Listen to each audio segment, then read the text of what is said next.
Ilang batang hikahos sa buhay, pinakain at binigyan ng regalo ng mga mama at aling pulis sa Mangaldan, Pangasinan. Tunghayan sa report ni CJ Turida. Nagkasanang operasyon ang Mangaldan Police Station kagabi. Ang target, mga batang madalas makita sa lansangan kahit na 10 oras na ng gabi. Madalas daw silang makita sa isang lugar sa barangay poblasyon. Sila ang mga batang nahaharap sa hamon ng mahirap na buhay.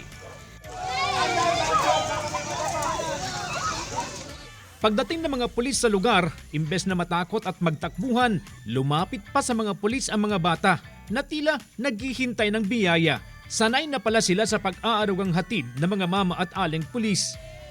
Gusto yung kumain? Excited pa silang sumakay sa police car papunta sa istasyon, kung saan naghihintay roon ang masaganang handa para sa kanila. Bilang responsibilidad din bilang sa kapwa-tao, ito yung maisi-share namin ngayong Pasko. Yun naman yung essence ng ating Pasko, is to share whatever your blessings to dun sa mga nangangailangan.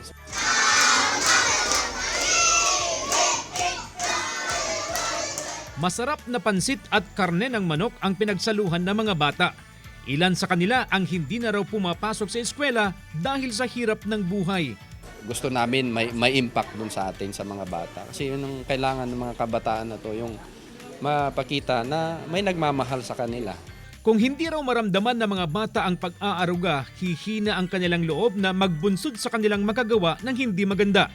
At dadalhin nila ito hanggang sa kanilang pagtanda. God's love for the children na mahalaga sa harapan ng Panginoon. Nawa ay mapasaya natin ang Panginoon sa pamamagitan ng pagpapasaya sa mga batang ito. Nangangalakal si Melinda at ang kanyang asawa. Ginagawa raw nila ang lahat upang hindi mapabayaan ang kanilang 5 anak. Kahit papano po, nabigay yung mga pamaskong handog sa mga anak ko po. Maraming salamat po. Bukod sa pagkain, nabigyan pa ng munting regalo ang mga bata.